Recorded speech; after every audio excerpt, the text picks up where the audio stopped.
ज्येष्ठ बॉलिवूड अभिनेते आणि राजकारणी मिथुन चक्रवर्ती यांची प्रकृती खालावली, ज्यामुळे त्यांना रुग्णालयात दाखल करण्यात आले। 10 फेब्रुवारी रोजी कोलकाता येथील रुग्णालयात मिथुन चक्रवर्ती यांना दाखल करण्यात आले। छातीत दुखू लागलं आणि अस्वस्थ वाटू लागल्यानं त्यांना कोलकात्यातील एका खासगी रुग्णालयात दाखल करण्यात आले। डॉक्टरांनी त्यांच्यावर तातडीने उपचार सुरू केलेत।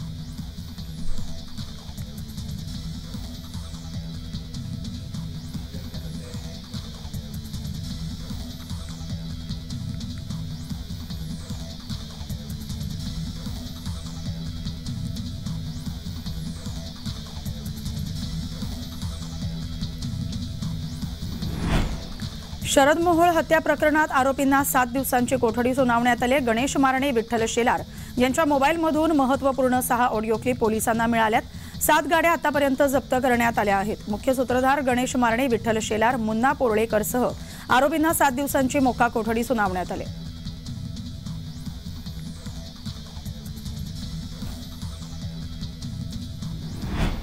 उत्तराखंडच्या हल्द्वानीमध्ये मोठा हिंसाचार उफाळला होता।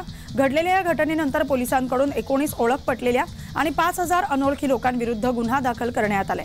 अटकेची कार्यवाहीही सुरू करण्यात आली।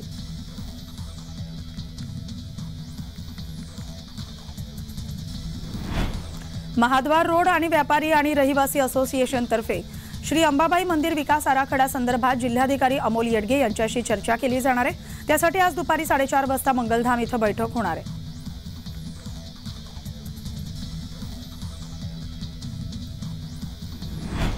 बॉलिवूड अभिनेत्री रिचा चड्ढा आणि अली फजल हे आता पालक होणार आहेत। या जोडप्यानं सोशल मीडियावर एका पोस्टद्वारे आपण आई बाबा होणार असल्याचं म्हटलंय। रिचा चड्ढा आणि अली फजल यांनी इंस्टाग्रामवर एका सुंदर पोस्टद्वारे ही आनंदाची बातमी चाहत्यांशी शेअर केली।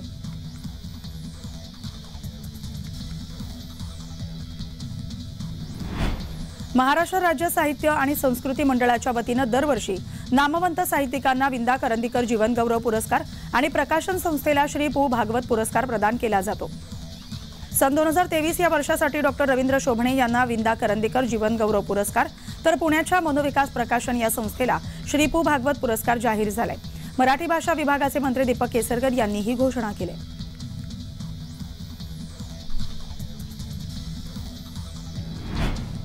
यवतमाळ शहरात गुन्हेगारीनं डोकं वर काढलंय। क्षुल्लक कारणावरून चाकू हल्ले तसंच खुनासारख्या मोठ्या घटना घडतायत।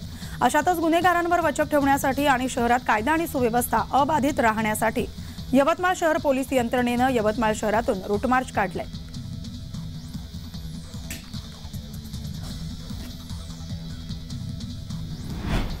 खामगाव शहरात विकमशी चौकातील एका भंगाराच्या दुकानाला डीपी जवळ शॉर्ट सर्किट झाल्यानं आग लागली। सकाळी 7 वाजेच्या दरम्यान ही मोठी आग लागली होती। या आगीमध्ये दुकानातील साहित्य जळून खाक झाले। तब्बल 1.5 तासानं आगीवर नियंत्रण मिळवण्यात यश आले।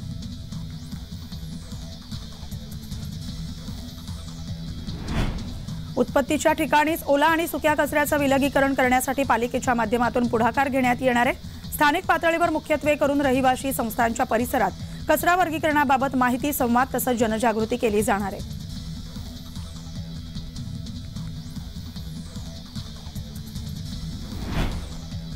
मंत्री छगन भुजबळ यांच्या नाशिकच्या घराबाहेर बंदोबस्तात वाढ करण्यात आली।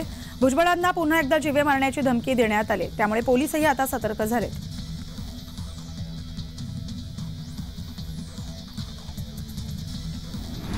धुळे जिल्ह्यातील शिरपूर शहरातील मुख्य बाजारपेठेत मुळशी पॅटर्नप्रमाणे सूरज जाधव या तरुणावर जीवघेणा हल्ला अज्ञात तरुणांनी केला होता। हे सर्व थरारक दृश्य सीसीटीव्ही कॅमेऱ्यात कैद झाले। शिरपूर पोलिसांनी तात्काळ सर्व आरोपींना अटक केली। या आरोपींची मुख्य बाजारपेठेतून धिंड काढण्यात आली।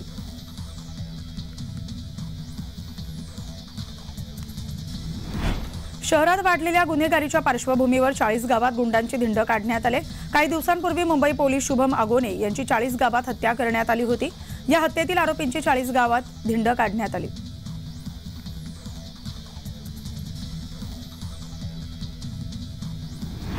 दोन दिव्यांग लेकरांना कसंबसं सांभाळत कागदोपत्री कामकाजासाठी भाड्याची रिक्षा करून मालेगाव शहरातील तहसील गाठलेल्या शेतकरी बापाची व्यथा ऐकून मालेगावचे तहसीलदार नितीन कुमार देवरे यांनी तात्काळ काम पूर्ण करण्यात येईल असं आश्वासन दिलं। तहसीलदार देवरे यांनी एवढ्यावरच न थांबता दोघा दिव्यांग लेकरांसह त्यांच्या पित्याला थेट शासकीय वाहनातून त्यांच्या गावी सोडण्याचं काम केलं।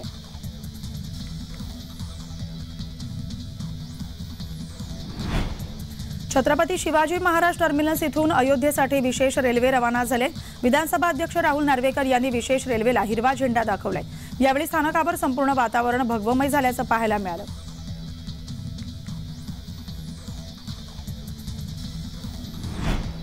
अकोला शहरात हुबेहूब मनोज जरांगे यांच्यासारखे दिसणारे तुळशीराम गुजर यांनी वंचित बहुजन आघाडीमध्ये प्रवेश केलाय।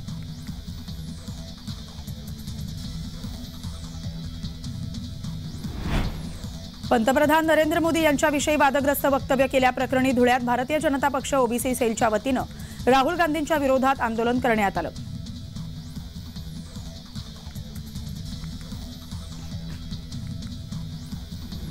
शिवसेनेचे आमदार संतोष बांगर यांचं पुन्हा एकदा एक वादग्रस्त वक्तव्य चांगलंच व्हायरल झालंय। आई वडील मला मतदान करत नसतील तर तुम्ही 2 दिवस जेवू नका, असं विधान शिवसेनेचे आमदार संतोष बांगर यांनी केलंय। शिंदे गटाचे कळमनुरी विधानसभेचे आमदार संतोष बांगर यांचा चिमुकल्यांना हा अजब सल्ला। संतोष बांगर त्यामुळे पुन्हा एकदा चर्चेत आलेत।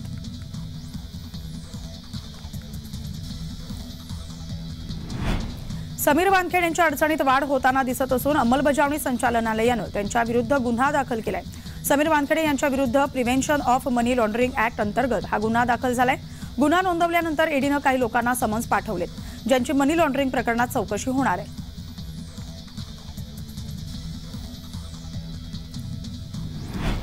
महाविद्यालयीन युवक युवतींसह नव्या प्रेमी युगलांमध्ये व्हॅलेंटाईन डेचे वारे होत असतानाच युवक युवतींना एकत्र येण्यासाठी सुरू करण्यात आलेल्या अनधिकृत कॅफेवर श्रीरामपूर पोलिसांनी धडक कारवाई केली।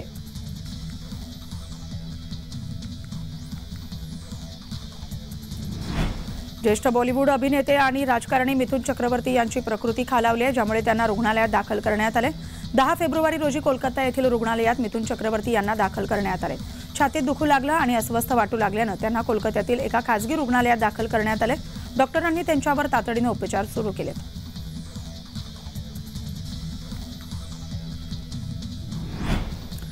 काँग्रेस सोडले आणि आज राष्ट्रवादीत प्रवेश करणार आहेत। बाबा सिद्दीकी हे राष्ट्रवादीत प्रवेश करणार आहेत। उपमुख्यमंत्री अजित पवार यांच्या उपस्थितीत हा पक्ष प्रवेश होणार आहे।